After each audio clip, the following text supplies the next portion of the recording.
Subscribe करें और bell दबाएं ताकि कोई खबर रह न जाए।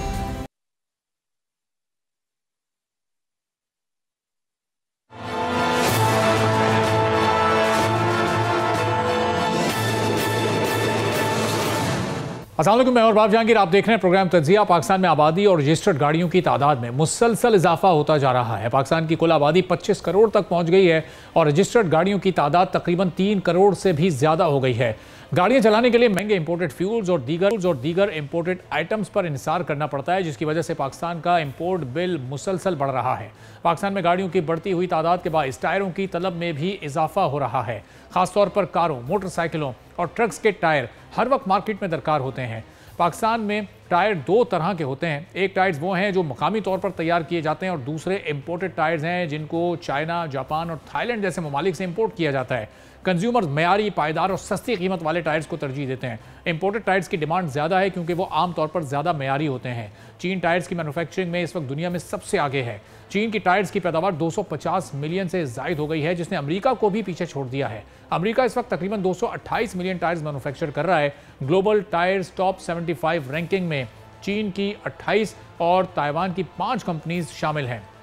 लेकिन पाकिस्तान में टायर मैन्युफैक्चरिंग का शोबा इस तेज़ी से तरक्की नहीं कर रहा जिस तेज़ी से गाड़ियों की तादाद बढ़ती जा रही है। स्मगलिंग ने भी टायर्स और पाकिस्तान की ऑटो इंडस्ट्री को बहुत मुतासर किया है, जिससे कौमी ख़जाने को अरबों का नुकसान हो रहा है। टायर मैन्युफैक्चरिंग के स्टेक होल्डर्स के मुताबिक टायर्स की स्मगलिंग की वजह से मुल्की ख़जाने को 40 अरब का नुकसान हो रहा है। टायर्स की सालाना डिमांड तकरीबन 14 मिलियन है। मकामी तौर पर तैयार किए गए टायर्स इस मांग का 15% बनते हैं। टोटल डिमांड के 35% टायर्स इंपोर्ट किए जाते हैं, जबकि बाकी 50% हिस्सा स्मगल शुदा टायर से पूरा होता है, जिसकी तादाद 7 मिलियन से ज़ायद बनती है। टायर मैन्युफैक्चरिंग की डोमेस्टिक इंडस्ट्री कौमी ख़जाने में सालाना 3.2 बिलियन रुपए का हिस्सा डालती है। पाकिस्तान में टायर्स की बढ़ती हुई डिमांड और टायर मैन्युफैक्चरिंग इंडस्ट्री को तरक्की देने के लिए इंटरनेशनल फाइनेंस कॉरपोरेशन और पाकिस्तानी बैंक्स के कंसोर्शियम, जिसमें HBL, Meezan bank, bank Alfalah और हबीब मेट्रोपॉलिटन बैंक शामिल हैं, इनकी जानिब से पाकिस्तान में green field tyre manufacturing plant की तरक्की में आर्मस्ट्रॉन्ग ZE प्राइवेट लिमिटेड की मदद के लिए $50.2 बिलियन की फाइनेंसिंग फराहम करने का प्लान किया गया है। यह फैसला कर लिया गया है। डोमेस्टिक टायर प्रोडक्शन को फ़रोग देने के लिए प्लांट सिंध के शहर घारों में कायम किया जाएगा और इस फाइनेंसिंग में IFC से $25 मिलियन का कर्ज मिलेगा, जबकि मकामी बैंक्स पाकिस्तानी रुपए में तकरीबन $25.2 मिलियन तक की सरमायाकारी करेंगे। इंटरनेशनल फाइनेंस कॉरपोरेशन का कहना है कि इस मंसूबे से पाकिस्तान में मकामी तौर पर तैयार करदा इंटरनेशनल ब्रांड मुतारिफ कराए जाएंगे। तो न सिर्फ टायर का मैन्युफैक्चरिंग प्लांट लगेगा, बल्कि एक बड़ी ज़बरदस्त इलेक्ट्रिक व्हीकल पॉलिसी भी मुतारिफ करवाने जा रही है और उससे क्या क्या फ़वाइद आने वाले दिनों में हो सकते हैं, इस पूरी सूरत हाल पर हम गुफ्तगू करेंगे। कैसर अहमद शेख साहब वफाकी वज़ीर हैं मैरीटाइम अफेयर्स के, हमारे साथ मौजूद हैं। कैसे साहब, बहुत शुक्रिया सर, प्रोग्राम के लिए आपने वक्त निकाला। अब हम ये देखते थे कि पाकिस्तान में हम अक्सर बात किया करते थे कि गाड़ियाँ असेंबल तो हो रही हैं लेकिन मैन्युफैक्चर नहीं होती। तो अब कम से कम टायर्स की हद तक हम मैन्युफैक्चरिंग प्लांट लगाने जा रहे हैं और इसमें हमारे कुछ बैंक्स भी आगे आए हैं और इसमें उनके इंटरनेशनल पार्टनर्स भी मौजूद हैं। तो अब इस सूरत हाल में हुकूमत पाकिस्तान और प्राइवेट सेक्टर किस तरह से मिलकर काम करें तो ये मामला मज़ीद आगे और मज़ीद बेहतरी की तरफ जा सकते हैं। पाकिस्तान में जो गाड़ियाँ हैं उनके टायर की आप बात करें, पाकिस्तान में टायर का प्लांट तो बहुत अच्छा पहले लगा था, जनरल टायर। मैं कुछ टायर का बहुत बड़ा बिजनेस करता रहा हूँ और one of the largest importer था पाकिस्तान में और उसकी डिस्ट्रीब्यूशन भी करता था। तो गाड़ियों के प्लांट टायर के कम हैं, यहाँ ट्रक टायर, बस टायर और ये जो बड़े टायर हैं और गाड़ियाँ भी के टायर भी बनते हैं, लेकिन तादाद में कम है। और अगर नया कोई टायर का, क्योंकि डिमांड बढ़ रही है तो नया प्लांट लग रहा है तो अच्छी बात है और ये इससे पाकिस्तान में इंडस्ट्री में फ़रोग होगा। उसके लिए आपको टायर रबड़ इंपोर्ट करना पड़ता है और यहाँ पे टेक्नोलॉजी होती है, काफ़ी ब्रांड्स हैं। चाइना ने बहुत ज़्यादा टायर की इंडस्ट्री को फ़रोग दिया, इंडिया ने बहुत ज़्यादा फ़रोग दिया। हमारे यहाँ ज़्यादा चाइना और इंडिया के टायर आते हैं और ब्रांडेड टायर भी आते हैं, लेकिन ज़्यादातर क्योंकि कीमत में कमी होती है जो क्योंकि बाकी दूसरे टायर भी क्वालिटी में कोई ख़राबी नहीं होती। जो हमारे पाकिस्तान में भी टायर बनते हैं बड़ी अच्छी क्वालिटी के और बड़े पसंद किए जाते हैं। जनरल टायर के मैं जिक्र कर रहा हूँ और मोटरसाइकिल के टायर मुख्तलिफ यहाँ पे ब्रांड्स पाकिस्तान में बनते हैं। गाड़ियाँ भी कारों के टायर भी बनते हैं लेकिन तादाद में कमी है और ज़्यादा डिमांड है, तो और नए प्लांट लगने से काफ़ी प्रोडक्शन में इजाफा होगा और एक बेहतरी की बात है, क्योंकि जो मैन्युफैक्चरिंग एडिशन है वो हमें बेनिफिट होगा उसका, वैल्यू एडेड का। जी, एक्सपोर्ट भी हो सकता है। मैं टायर की अगर बड़ी तादाद में हम मैन्युफैक्चरिंग करें तो हम एक्सपोर्ट भी टायर्स कर सकते हैं। तो मैं समझता हूँ कि ये एक अच्छा कदम है। कोई नई इंडस्ट्री जो आ रही है तो उसको तो बेनिफिट भी होगा और उसको मार्केट भी मिलेगी। इस वक्त तो तकरीबन ज़्यादातर गाड़ियाँ और कारों के जो टायर हैं वो इंपोर्ट हो रहे हैं। और क्या साहब, जो इस वक्त हमारा इंपोर्ट बिल है उसको कम करना इन हालात में, गो कि हमने काफ़ी हद तक उसको कंट्रोल भी किया है, लेकिन इंपोर्ट्स को कंट्रोल करने से बेहतर अगर हम मैन्युफैक्चरिंग प्लांट्स ऐसे लगाएं कि जो कमोडिटीज़ हम इंपोर्ट कर रहे हैं वो अगर हमारे यहाँ मैन्युफैक्चर होने लगें तो उससे भी एक बड़ा फ़र्क पड़ सकता है। ऑयल के हम एक बड़े इंपोर्टर तो हैं, लेकिन बाकी कमोडिटीज़ भी मिलकर फिर एक huge amount in terms of dollars ज़ाहिर वो बना देती हैं और हमारे ऊपर वो बोझ इजाफी आ जाता है। बिल्कुल सही बात है। जो भी इंडस्ट्री लगती है उसमें वैल्यू एडिड होता है। जो रॉ मटेरियल से एडिशनल प्राइस है उसका एक्सचेंज रेट में भी यानी डॉलर में भी फ़ायदा होता है और यहाँ पे लोकल इंडस्ट्री के फ़रोग से फिर एक्सपोर्ट में भी उसका वैल्यू एडिड प्रोडक्ट एक्सपोर्ट होता है। तो ये तो बड़ी अच्छी बात है। हमारे पाकिस्तान में हर किस्म की इंडस्ट्री का बहुत ज़्यादा स्कोप है, ख़ासकर लाइट इंडस्ट्री जो है इस किस्म की, जिसमें टायर, मैंने कहा कि गाड़ियों के टायर होते हैं, तो टायर का तो बहुत बड़ी मार्केट है और पूरी दुनिया में मार्केट है। हम जापान से शुरू में इंपोर्ट करते रहे, फिर कोरिया से इंपोर्ट होती रही, फिर हमारे चाइना से इंपोर्ट हुए और फिर इंडिया से भी काफ़ी तादाद में आते रहे। अभी तमाम ममालिक से, यूरोपियन ममालिक से भी टायर की इंपोर्ट होती है, लेकिन चाइना में से बहुत बड़ी तादाद में टायर की इंपोर्ट है। और मैं समझता हूँ कि अगर हमारे यहाँ अपना कोई टेक्नोलॉजी इतनी कोई ऐसी नहीं है, हम आसानी से टेक्नोलॉजी हासिल कर सकते हैं, जॉइंट वेंचर भी हो सकता है। मैं ख़ुद क्योंकि इस ट्रेड में रहा हूँ और बड़ी बारीकियों को इसको जानता हूँ। मैं एक वक्त में मैं चाइना के काफ़ी ब्रांड्स का हम उनको रिप्रेजेंट करते थे और कोशिश हमने की उस वक्त प्लांट लगाने की, लेकिन बहरहाल टेक्नोलॉजी इसमें चाहिए। और अगर अभी कारों का प्लांट लग रहा है, कारों का टायर पहले बनता है लेकिन और ज़्यादा तादाद में अगर प्लांट लग रहा है तो बहुत खुशाइंद बात है। और मैं समझता हूँ कि एक्सपोर्ट का भी पोटेंशियल है जो कि वैल्यू एडेड एक्सपोर्ट होगी। सही। और सर, इसके साथ साथ अगर पैरेलल हम चूँकि इस वक्त क्लाइमेट चेंज से बहुत ज़्यादा मुतासर हैं और उसकी वजह से मुख्तलिफ़ मुश्किलात भी हमारे मुल्क पर और कुछ सूबों में ख़ास तौर पर बहुत ज़्यादा शदीद महसूस की जाती हैं, तो ये जो इलेक्ट्रिक व्हीकल पॉलिसी एक गवर्नमेंट लेकर आई है 2025 से 2030 तक, जो इनके प्लान्स हैं 30% ट्रांसपोर्ट को अपना शिफ्ट करना है ईवी पर, तो ये कितना आपको इस वक्त काबिल अमल नज़र आ रहा है और उसके लिए हुकूमत को कितना तेज़ी से और कितना मौसर तरीके से फिर मामलात को आगे बढ़ाना पड़ेगा? क्योंकि यहाँ भी चाइनीज़ कंपनी का इंटरेस्ट हमने देखा है, $350 मिलियन की इन्वेस्टमेंट की खबर कल ही सामने आई है। तो ये इंफ्रास्ट्रक्चर बनाने में इस वक्त हुकूमत कितनी संजीदा है और फिर इसके लिए भी मैन्युफैक्चरिंग प्लांट लगाने की जो बातें हो रही हैं वो कब तक हमें ऑन ग्राउंड होता नज़र आएगा? ये इलेक्ट्रॉनिक व्हीकल जो हैं वो बहुत ज़रूरी हो गया, पूरी दुनिया में इसका ट्रेंड है, क्योंकि पोल्यूशन जो है ना वो उसको कमी हर दुनिया में महसूस की जा रही है। और हम तो पहले 8-10 मुल्कों में हैं जो सबसे ज़्यादा जो एटमॉस्फेयर से हमारा इम्पेक्ट हो रहा है, जिसकी जो क्लाइमेट चेंज है उससे असर हो रहा है। तो वो हम समझते हैं कि क्लाइमेट चेंज अगर ज़मीन में दर्जा हरारत बढ़ जाता है तो वो उससे क्लाइमेट चेंज में और ज़्यादा, और हमारा मुल्क क्योंकि बहुत ज़्यादा मुतासर है, हमें कोशिश करनी चाहिए कम से कम हमारे यहाँ पोल्यूशन हो, कम से कम कार्बन की एमिशन हो। और उस सिलसिले में पूरी दुनिया में इलेक्ट्रॉनिक कारों का अब ट्रेंड है और वही लेटेस्ट प्लांट लग रहे हैं।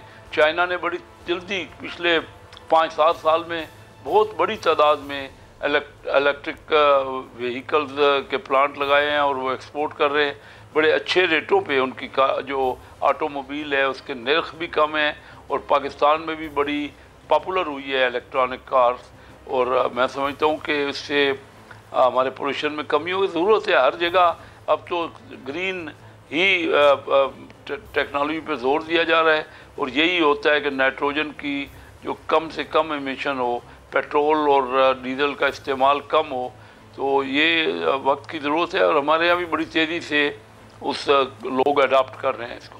लेकिन कैसे साहब, अभी हम देख रहे हैं कि इसका इंफ्रास्ट्रक्चर अभी कहीं मौजूद नहीं है, कोई चार्जिंग स्टेशन हमें नज़र नहीं आता। अब चीनी कंपनी आ रही है जो $90 मिलियन की इन्वेस्टमेंट करेगी, चार्जिंग स्टेशंस बना रही है, वो 3000 के करीब हर सूबे में बनाए जाएंगे। फिर वही मैन्युफैक्चरिंग का भी प्लांट्स लगा रहे हैं। तो इसके लिए हमें सिर्फ गैर मुल्की कंपनीज़ की ज़रूरत है, या अपने ओन पर भी हुकूमत पाकिस्तान प्राइवेट सेक्टर को अलाइन करके और ये इंफ्रास्ट्रक्चर डेवलप कर सकती है?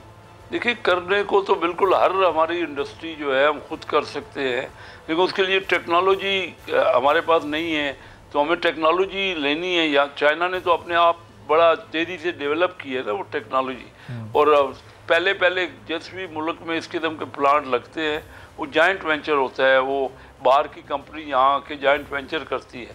जैसे आपके यहाँ पहले ऑटोमोबाइल जितने भी कंपनियाँ आई हैं, उन्होंने जापान या कोरिया से जॉइंट वेंचर किया है।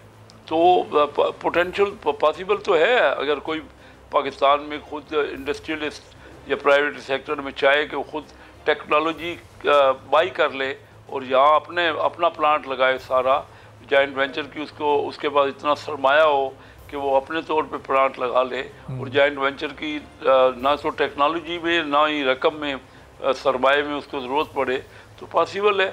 और आहिस्ता आहिस्ता ग्रेजुअली हो रहा है, होगा इंशाल्लाह। कैसे मार्केट बढ़ती है ना, अभी तो हमारे यहाँ क्योंकि स्टार्ट है मार्केट का, हर इंडस्ट्री के एक ऑप्टिमम साइज़ होता है, उसका उतना साइज़ होता है तो वो वायबल बनती है, और अगर उस ज़्यादा तादाद में प्रोडक्शन होती है तो एक्सपोर्ट के लिए भी वो पोटेंशियल बन जाता है, उसकी जो फिजिबिलिटी बेहतर हो जाती है। तो मैं ये समझता हूँ कि शुरू में ये अगर चाइनीज़ कंपनीज हमारे यहाँ आ रही हैं अपनी टेक्नोलॉजी लेके और सरमाया लेके जॉइंट वेंचर के लिए, या वो अपने तौर पे भी, क्योंकि हमने तो इजाज़त दी हुई है पाकिस्तान में, तो कोई कंपनी बाहर की कंपनियों 100% इक्विटी में भी अपना पूरे सरमाए के साथ भी इंडस्ट्री लगा सकता है। और ख़ासकर गवादर में, मैं क्योंकि मैरी टाइम का मिनिस्टर हूँ तो मैं आपको बताऊँ, मैंने गवादर में जाकर देखा है, वहाँ ऑलरेडी जो मैनेजमेंट गवादर पोर्ट की है वो चाइना के पास है, और वहाँ बहुत बड़ा वहाँ पे इंडस्ट्रियल जोन बन रहा है। और चाइना को इस वक्त ज़रूरत है कि अपनी इंडस्ट्री को शिफ्ट करे, और पाकिस्तान में वो बड़ी उसमें दिलचस्पी जाहिर कर रहे हैं अपनी लाइट इंडस्ट्री को, जो कि बड़ी ज़्यादा टेक्नोलॉजी जिसमें नहीं है, वो इंडस्ट्री यहाँ शिफ्ट कर रहे हैं। एक और भी वजह है कि अभी आप देख रहे हैं कि सदर ट्रंप बने तो वो कह रहे हैं कि हम चाइना पे ड्यूटीज़ लगाएंगे, क्योंकि इस वक्त बैलेंस ऑफ ट्रेड जो है चाइना और अमेरिका का दरमियान चाइना के फेवर में है बहुत ज़्यादा। तो वो चाहते हैं कि चाइना से इंपोर्ट कम हो और बैलेंस ऑफ पेमेंट का तवाज़ुन बरकरार हो, तो इसके लिए वो इंपोर्ट ड्यूटियाँ लगाना चाहते हैं। अगर चाइना अपनी इंडस्ट्री को पाकिस्तान शिफ्ट करता है, जैसा कि उनका प्लान है कि वो गवादर में शिफ्ट करेंगे, तो इससे चाइना को दो फ़ायदे हैं।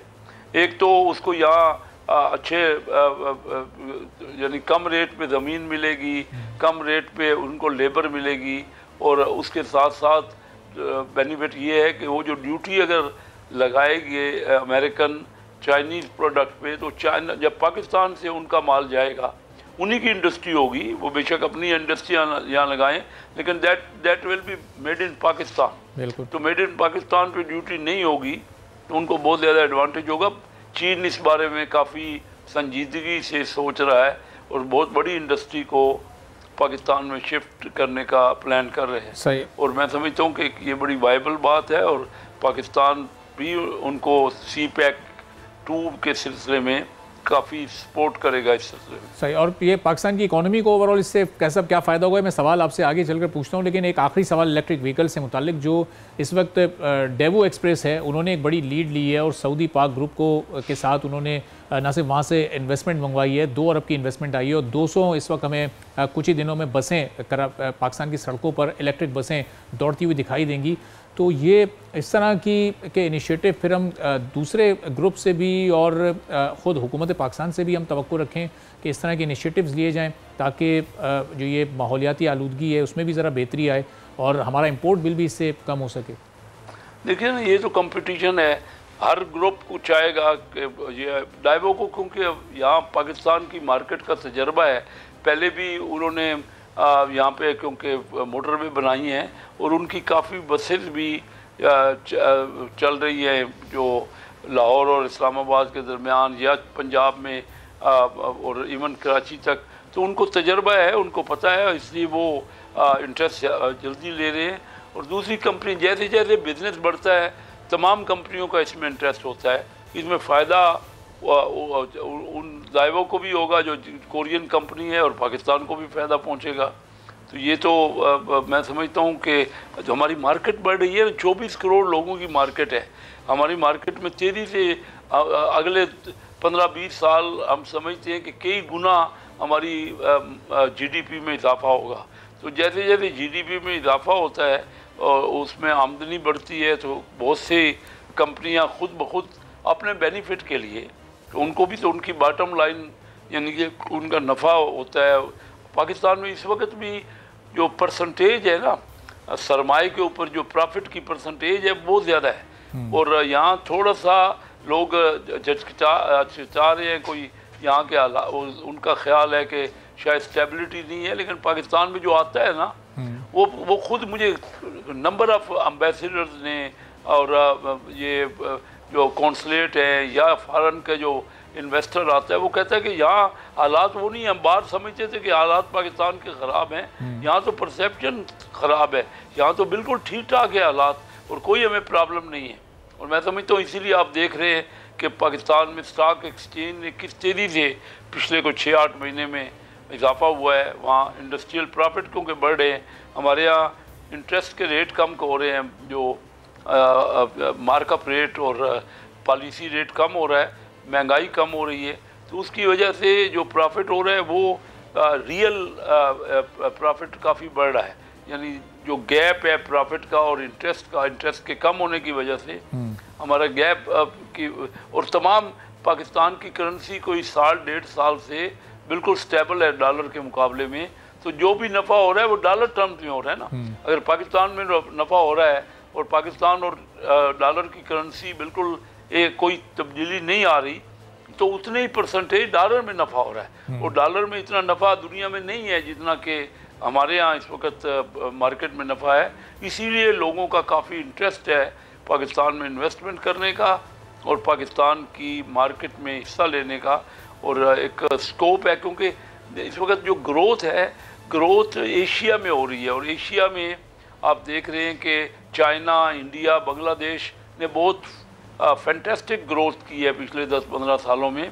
पाकिस्तान के क्योंकि अफ़गानिस्तान के साथ वार में इन्वॉल्व था या हमारे यहाँ लॉ एंड ऑर्डर की प्रॉब्लम रही, तो हमारे यहाँ वो ग्रोथ नहीं हुई, लेकिन इवेंचुअली अब मौका पाकिस्तान के यहाँ ही आया। एक ही मुल्क रह गया है साउथ एशिया में जहाँ ग्रोथ हो रही है, एक ही मुल्क है जहाँ अब फ्यूचर में सबसे ज़्यादा ग्रोथ की अपॉर्चुनिटी है और लोग ये देख रहे हैं। अभी मेरे टाइम में मैं मिनिस्टर हूँ तो तकरीबन दुनिया की तमाम कंपनियाँ वो समझ रही हैं कि पाकिस्तान गेटवे है सेंट्रल एशिया का, वो यहाँ बहुत इन्वेस्टमेंट करना चाह रही हैं। मैं आपको एडी पोर्ट की बात करूँ, मैं डीपी वर्ल्ड की बात करूँ, मैं एचईसन जो हांगकांग की बहुत बड़ी शिपिंग कंपनी है उसकी बात करूँ, मैं मक्स लाइन की बात करूँ, मैं एमएस की बात करूँ, ये तमाम कंपनियाँ दुनिया की बड़ी कंपनी हैं और हमें बार बार अप्रोच कर रही हैं। वो कहती हैं कि हम इस गेटवे से ज़्यादा फ़ायदा उठाना चाहते हैं जो हमारी पोर्ट्स पे,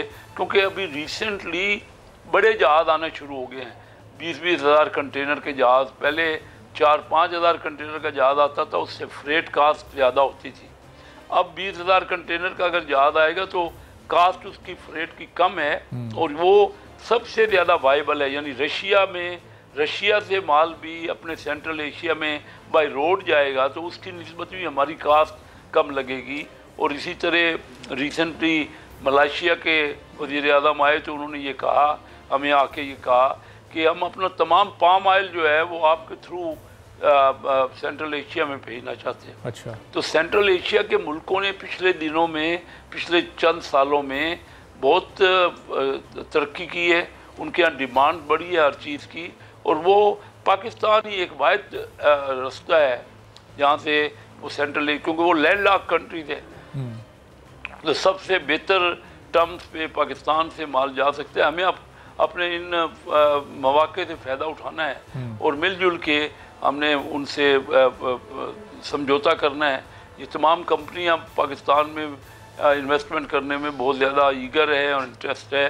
मैं रिसेंटली इन तमाम कंपनियों के साथ मेरी बातचीत हुई है और इंशाल्लाह आप देखेंगे कि जल्द ही हम बड़ा मैरीटाइम इंडस्ट्री में काफ़ी ग्रोथ होगी पाकिस्तान में। एक छोटा सा ब्रेक लेते हैं कैसा साहब, गुफ्तगू को यहीं से शुरू करेंगे, वापस आते हैं छोटे से ब्रेक के बाद।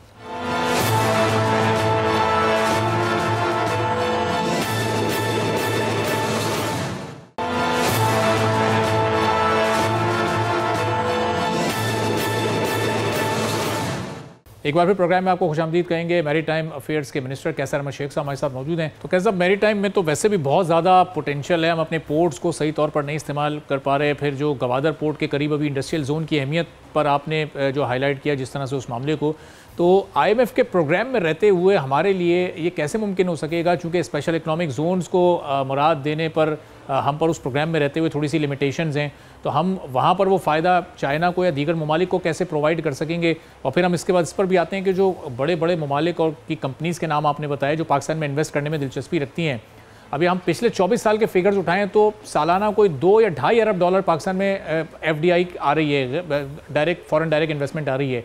ये एवरेज बढ़ क्यों नहीं पा रहा, ये इसमें कोई ह्यूज या मैसिव जंप हमें क्यों नहीं दिखाई दे रहा है? जंप तो हुई है, ये अभी पिछले साल अगर $1 बिलियन था तो इस साल $1.5 बिलियन की या $2 बिलियन तक हमारी डायरेक्ट फॉरेन इन्वेस्टमेंट की तवक्को है। लेकिन आप दुरुस्त कह रहे हैं कि जितनी दूसरे मुल्कों में इसकी हुई है जो वो बहुत ज़्यादा हो रही। ये हमें मेन तो चीज़ हमारा इंफ्रास्ट्रक्चर है, क्योंकि हमारे पास रोड्स की लिंक्स पूरे नहीं हैं। अभी तक सक्खर और कराची का रोड नहीं बने। इसके साथ जब क्योंकि हमारी पोर्ट से माल जो जाता है उसको रेल की एक्सेस नहीं है। रेल हमारी पुरानी है, रेल जो पार्टीशन से पहले की बनी हुई थी। ML1 के ऊपर हम जोर दे रहे हैं और चाइना से कह रहे हैं कि उसमें, क्योंकि हमारे पास सरमाए की कमी है ना, तो इन्वेस्टमेंट चाहिए और ये ML1 बनना बहुत ज़रूरी है ताकि ट्रांसपोर्टेशन हमारी पूरे इलाकों में पहुँचे और उससे मार्केट में इजाफा होता है। हमें गवादर से भी लैंड रूट से लिंक करना है और गवादर में बलूचिस्तान में जो लॉ एंड ऑर्डर की सूरत हाल है उसको भी बेहतर करना है। बहुत अपॉर्चुनिटी है, लोग देख रहे हैं, इधर स्टडी कर रहे हैं। लेकिन आपकी बात दुरुस्त है कि जितनी तेज़ रफ्तारी से ये डायरेक्ट फॉरेन इन्वेस्टमेंट होनी चाहिए वो नहीं हो रही। और मैंने आपको वजूहात बता दी कि हमारे यहाँ पॉलिसीज़ कंसिस्टेंट नहीं रही। लोग कहते हैं कि आपके यहाँ पॉलिसी तब्दील होते हैं, हमारे यहाँ ब्यूरोक्रेसी सुस्त रफ्तारी से काम करती है, वहाँ सुर्ख फीता है। वो है जो चीज़ें हैं, क्योंकि मैं बिज़नेस में हूँ शुरू से और मेरी फैमिली वाहिद फैमिली है जो पाकिस्तान में तीनों बड़ी चैम्बरों के प्रेसिडेंट इलेक्ट होकर बने। मैं खुद Karachi chamber of commerce industry का प्रेसिडेंट रहा। मेरा मरहूम बेटा इरफान कैसर शेख लाहौर गया तो वो Lahore chamber of commerce industry का प्रेसिडेंट रहा। और मेरा first cousin Zahid Aslam Faisalabad chamber of commerce industry का प्रेसिडेंट रहा। मैं कहना ये चाह रहा हूँ कि हम जो पॉलिसीज़ हैं उसमें यकसानियत चाहिए। हमारे यहाँ ब्यूरोक्रेट कोशिश हो रही है, SIFC ने बहुत तब्दीली की है, पहले से बहुत बेहतर हो रहा है, लेकिन अभी भी बहुत बेहतरी की ज़रूरत है। हमारे यहाँ लॉज ऐसे होने चाहिए, कोर्टों में फ़ैसले जो होते हैं, कोई भी अगर दीवानी केस होता है तो कई साल बल्कि कई दिहाइयाँ गुजर जाती हैं। तो आप देखिए ना, जब तक ये सारी चीज़ें वेट कर इसके मैंने रखती हैं कि लोग इन्वेस्टमेंट जब करते हैं तो ये तमाम बातों को मद्देनज़र रखते हैं। और इसके अलावा पिछले दिनों क्योंकि पाकिस्तान में ये प्रॉब्लम रहा कि बाहर जो प्रॉफिट की रिपेट्रिएशन है, प्रॉफिट को जो बाहर भेजना था उसमें तकालीफ रही हमारे, क्योंकि डॉलर के रिज़र्व कम हो गए थे तो उसमें सख्तियाँ थी। बाहर जो अर्निंग्स हो रही थी फॉरेन इन्वेस्टमेंट वालों को, जो जिन्होंने इंडस्ट्री लगा रखी थी, तो पैसा वो बाहर अपना नफ़ा भेज नहीं पा रहे थे। अब वो बहुत बेहतर है हालात, और इसीलिए आप देख रहे हैं कि रेमिटेंस हमारी बढ़ रही है। यानी पिछले साल अगर पाकिस्तानी $30 अरब भेजते तो इस साल तवक्को है कि $35 अरब, $5 अरब ज़्यादा भेजेंगे। एक्सपोर्ट बढ़ रही है, हमारी IT की एक्सपोर्ट भी बढ़ रही है, और हमारे पैसा काफ़ी $2-2.5 अरब रिपेट्रिएट किया है, बाहर भेजा है, जो जिन इंडस्ट्रियों ने बेनिफिट किया है। पिछले साल से 100% से भी ज़्यादा इंक्रीज़ हुई है जो बाहर रिपेट्रिएशन हुई है। और ये बड़े अरसे बाद ऐसा हुआ है कि हमारी एक्सपोर्ट और रेमिटेंस मिलाकर बढ़ गई है इंपोर्ट से। सही, लेकिन कैसे साहब हमें पेमेंट जो है वो फेवरेबल हो गया है। अभी भी हम अपनी एक्सपोर्ट्स को उस हद तक नहीं बढ़ा सके। अगर हमें गवादर पोर्ट को ऑपरेशनल करना है मुकम्मल तौर पे और बेहतर तरीके से, तो इंपोर्ट के लिए भी कुछ वहाँ के एक्सपर्ट से जब बात होती है तो वो बताते हैं चूँकि ट्रक वहाँ जाता है वो खाली जाता है, वहाँ से अगर बड़े जहाज़ ऑफलोड भी हों और भरकर सामान यहाँ भी लाया जाए तो चूँकि उस रास्ते से एक्सपोर्ट नहीं हो रही तो वो बड़ा कॉस्टली पड़ता है उन्हें। वो 2 साइड फेयर को वो बर्दाश्त करते हैं और वो काम तो उनका 1 साइड ही हो रहा होता है। तो जब तक एक्सपोर्ट्स वहाँ से नहीं होंगी और हमारी ट्रांसपोर्ट का जो वहाँ पर इस्तेमाल है वो 2 तरफ़ा नहीं होगा, उस वक्त तक हम उस पोर्ट से मुकम्मल तौर पर नहीं फ़ायदा उठा सकेंगे। ये बात सही है आपकी। मैंने कहा ना कनेक्टिविटी नहीं है। अगर गवादर से हमने फैसला किया अभी रिसेंटली कि 60% जो गवर्नमेंट का पब्लिक सेक्टर में जो इंपोर्ट होगी, चाहे फर्टिलाइज़र हो, गंदम हो या चीनी हो, कोई भी चीज़ अगर इंपोर्ट होगी और या एक्सपोर्ट होगी पब्लिक सेक्टर में, तो 60% वो गवादर से रूट होगी। उससे हम 2 फ़ायदे हमें मिलेंगे। एक तो वहाँ लेबर से उनको बेनिफिट मिलेगा, गवादर के बलूचिस्तान के लेबर को, और लोगों को, बलूचिस्तान के लोगों को रोज़गार मिलेगा। वहाँ ट्रांसपोर्टेशन में काफ़ी इजाफा होगा।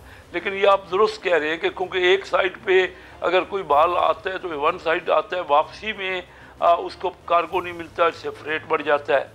हमें तमाम कनेक्टिविटी बढ़ानी है और अपनी सनत को उन इलाकों में भी तरक्की देनी है। ये एक लॉन्ग टर्म प्रोसेस होता है। तो ये गवादर को वाइबल, दुनिया की एक नेचुरल पोर्ट है, उसको वाइबल बनाने के लिए लॉ एंड ऑर्डर की बेहतरी, ये कनेक्टिविटी, और फिर मैंने आपसे जिक्र किया कि हम अभी भी हमारे ब्यूरोक्रेट्स को समझना चाहिए। मैं अपने दफ्तरों में काम करता हूँ, इतनी सुस्त रफ्तारी से काम होता है, फाइलें आगे बढ़ने में बहुत टाइम लग रहा है अभी भी, बावजूद कि SIFC ने बहुत कोशिश की है। मैं आज भी देखता हूँ कि फ़ाइलें जो मेरे अपने दफ्तर में पहुँचती ही नहीं है, वो रुकी रहती है किसी न किसी वजह से।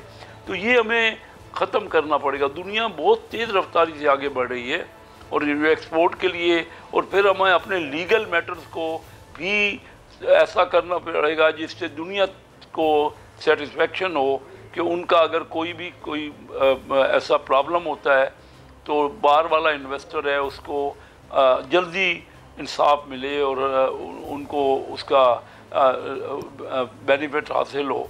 तो ये चीज़ें हमने रियलाइज़ कर ली हैं। पाकिस्तान में अब रियलाइजेशन इन तमाम चीज़ों की हो गई है और हमारी मेहनत मियां शहबाज शरीफ साहब की हुकूमत बहुत कर रही है। तो तेज़ रफ्तारी से और एक तंदेही से कर रही है, लेकिन अभी हर जगह पे बाकी भी मामलात मिल के चलना है। ये जो हम पॉलिटिकल पार्टियां आपस में झगड़ा करती हैं, दुनिया में मैंने ये कहीं नहीं देखा। मैं तकरीबन 55 मुल्कों में मैंने विज़िट किया है, तो मैंने ये कहीं नहीं देखा कि जो पॉलिटिक्स है वो कहीं भी एंटी इस्टेब्लिशमेंट पॉलिटिक्स होती है। उसका तल्लक क्या है? इस्टेब्लिशमेंट का तल्लक, इस्टेब्लिशमेंट या रियासत जो होती है वो तो सबकी साझी होती है और सबको उसने सपोर्ट करना होता है। ये और ना ही लोग एंटी इस्टेब्लिशमेंट की कोई बात करते हैं। पॉलिटिक्स हमारी अपनी है, पॉलिटिकल पार्टियों में इख्तलाफ होता है और होना चाहिए, उसमें मुख्तलिफ राय होती है और उस पर लोगों को बैठ के कोशिश करनी चाहिए कि जितना भी लाया अमल बना सकें, जितनी भी कुर्बत हो सके। ये जब हम आपस में लड़ते यानी इदारों से लड़ते रहेंगे तो एक तो वजह ये भी है कि हमारे यहाँ पर उसकी तरह लॉ एंड ऑर्डर की सूरत हाल ख़राब रहेगी या हम मिल के यकजहती से अपने मुल्क में काम नहीं कर सकेंगे। तो ये तमाम चीज़ें हैं, आइडेंटिफाई हुई हैं, अब पता लग गया है, निशानदेही हुई है। अब हमें उस पर अमल करना है कि हम बातें तो हमने काफ़ी कर ली, लेकिन अभी उसमें अमल ज़रूरी है और सब ने मिल के करना है। कोई एक पार्टी या कोई सिर्फ आप कहें कि दोनों ने, बिजनेस कम्युनिटी ने ज़्यादा टैक्स पे करना है, ज़्यादा जो उनका लेजिटमेट बनता है। बिजनेस कम्युनिटी भी हमारी, मैं उसको रिप्रेजेंट करता हूँ, प्रॉपर टैक्स नहीं पे करते ताकि मुल्क को रेवेन्यू हासिल हो, और साथ साथ ब्यूरोक्रेसी को फैसिलिटेट करना है, उसको रुकावटें नहीं डालनी, उनको आगे बढ़ाना है मामलात को। तो ये अब समझ तो आ गई है और काम भी हो रहा है, लेकिन अभी काफ़ी काम अभी बिल्कुल। आखिर में कैसे साहब, यही जो अभी निशानदेही आपने की है बिजनेस सेक्टर की, कि एक तो ये टैक्स शॉर्टफॉल इस साल भी हमें एक बड़ा नज़र आ रहा है, कोई अभी ही 300 साढ़े 300 अरब का हो चुका है, और ये जब ख़त्म होगा फिस्कल एरिया मज़ीद बढ़ जाएगा। इकोनॉमिक इंडिकेटर इस वक्त हमारे पॉजिटिव हैं, इंटरेस्ट रेट हमारे कंट्रोल में है, महंगाई कंट्रोल में है, स्टॉक मार्केट ऊपर जारी है, लेकिन इसका फ़ायदा अब नीचे तक कब तक शिफ्ट होगा? एक आम आदमी कब इसके असरात को और मुस्बत असरात को महसूस कर सकेगा? मज़ीद कितना वक्त लगेगा अभी? ये बड़ा अहम सवाल है। असल चीज़ यही है, क्योंकि मैं अपने हलकों में जाता हूँ, मैं देखिए ना 93 से डायरेक्ट इलेक्शन लड़ रहा हूँ MNAs का, और लोगों को हम यही हर बार कहते हैं कि हम रोज़गार के मौके ज़्यादा बढ़ाएंगे, हम एजुकेशन बेहतर करेंगे। अभी आप देख रहे हैं कि हमारे यहाँ एजुकेशन में तकरीबन 2 करोड़ 60 लाख बच्चा स्कूल नहीं जा पा रहा, स्कूल गोइंग बच्चा नहीं जा रहा। कुछ जो दुनिया के टोटल ना स्कूल जाने वालों की तादाद का 10% है। हालांकि हमारे मुल्क की आबादी तो दुनिया का 3% है, लेकिन हमारे बच्चे स्कूल नहीं जा रहे 10%। इसी तरह गुर्बत है हमारे यहाँ बहुत ज़्यादा, यानी तकरीबन 95 मिलियन लोग, 9.5 करोड़ लोग गुर्बत की लकीर से नीचे हैं, जबकि दुनिया में 750 मिलियन यानी दुनिया का 12%, 8वां हिस्सा जो गरीब गुर्बत है वो पाकिस्तान की तादाद है। वो सिर्फ पाकिस्तान में वो रहते हैं वो गरीब लोग। तो जो आपने कहा कि जब तक ये, और अमीर और गरीब का फ़र्क बहुत ज़्यादा है, टैक्स हम मुकम्मल देते नहीं हैं, ब्यूरोक्रेट्स जो है वो उसमें मैंने सुर्ख फीते की बात की कई बार, तो ये हमें रियलाइज़ हुआ ये तभी पहुँचेगा आम लोगों पर जब तक हम अपनी बेसिक तनख्वाहें, हमने बहुत कम रखी हुई हैं, हमें बेसिक तनख्वाहें बढ़ानी पड़ेंगी। आजकल ये 37,000 की जो तनख्वाह है, इससे तो नहीं उनका घर पूरा होता ना। फिर वो कोई नेगेटिव सोच में आते हैं लोग, जब उनको अपने ज़रूरियात पूरी नहीं होती। तो हम सब पॉलिटिशियन को यकजहती, सबसे पहले तो हमें ये फैसला करना है कि हम पॉलिटिशियन क्यों रिजल्ट नहीं दे सके। हम तो अपनी बात जो है ना, जो हमें काम करने के हैं वो हम कह देते हैं नहीं जी इस्टेब्लिशमेंट बुरी है, हालांकि उनका तो कोई तल्लक नहीं है, हमारा पॉलिटिशियंस का तल्लक है। अगर हम पूरा नहीं कर पा रहे, क्योंकि फ़र्क तो बहुत ज़्यादा है आमदन में अमीर और गरीब की, और लोगों को अपॉर्चुनिटीज़ नहीं है, उनको उनका हिस्सा नहीं मिलता, और ये इंसाफ नहीं है, फेयरनेस नहीं है। तो ये चीज़ें देखिए, दुनिया हमारे इर्द गिर्द के मुल्क बहुत तरक्की कर गए, उन्होंने बेहतरी की ना, हम भी कोशिशें कर रहे हैं, और मैं समझता हूँ कि इम्प्रूवमेंट्स हैं, पिछले सालों में इम्प्रूवमेंट्स हैं, लेकिन बहुत कुछ करना बाकी है। हम सब को मिलकर डेडिकेटेड एफर्ट करना पड़ेगी, और एक लंबा अरसा तक करनी पड़ेगी। ये सिर्फ 1-2 सालों का नहीं है। हमारी आबादी बढ़ रही है, 2% से ज़्यादा हमारी सालाना आबादी बढ़ रही है, हमारी ग्रोथ है 3%। तो अगर ये मौजूदा तरक्की जारी भी रहे तो 1% हमें पर कैपिटा एडवांटेज होगा, फ़ीकस आमदनी में 1% सालाना इजाफा होगा, जिससे कुछ नहीं होगा, बहुत ज़्यादा हमें चाहिए। तो इसलिए हमें अपनी आबादी की रफ्तार को मुतवाज़न रखना है, फिर हमें अपनी ग्रोथ को बढ़ाना है, और हमें हर एक को अपने अपने सेक्टर में मेहनत करनी है। हमें हम जो है ना, सियासत में हमारे, हम देखते हैं, आप किसी जगह कोई बैठा होता है ना, वो सारा सियासत में बातचीत करता है, ये बात नहीं होती कि कितना प्रोजेक्ट लग गए, कौन सी इंडस्ट्री लग गई, कहाँ हमारी मुल्क ने तरक्की की। हमारा टॉपिक तो ये होना चाहिए। सारी दुनिया में मैं यही टॉपिक देखता हूँ। मैं चाइना को बड़ा मैंने करीबी देखा है, मैं कोई 50-60 बार चाइना गया हूँ, और पहली बार मैं 72 में गया था। तो उस वक़्त चाइना की तो हमसे अंडर डेवलप्ड थे। हम जाके जो बिजनेसमैन जाते थे ना कराची और लाहौर से, आप आज सुन के आपको हैरत होगी कि हम लोगों ने चाइना को कारोबार कई चीज़ों में हमने बताया है कि किस तरह कारोबार किया जाता है, कई चीज़ों में उन्होंने हमें बताया है। आपस में मिलजुल के हुए, लेकिन उन्होंने देखते देखते तरक्की की है। हम ये सालों में 60-70 करोड़ लोग उन्होंने गुर्बत की लकीर से हटा दिए हैं। जो गरीब लोग थे, जो बिलो पॉवर्टी थे, अब वो उनकी हालत, क्योंकि उन्होंने एजुकेशन दी है, शुरू से ही उन्होंने जोर दिया एजुकेशन। बिल्कुल सही। और एजुकेशन ही एक ऐसा तरीकाकार है।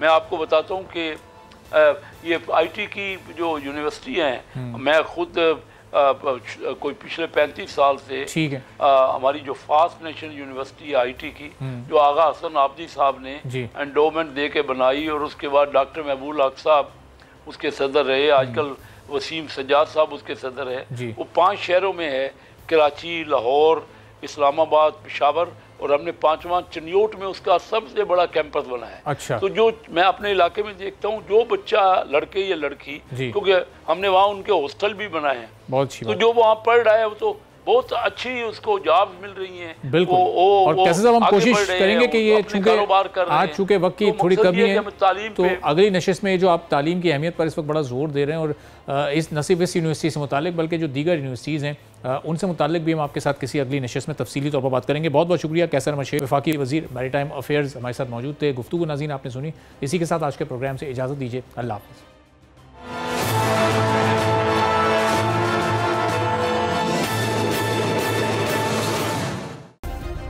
सब्सक्राइब करें और बेल दबाएं ताकि कोई खबर रह न जाए।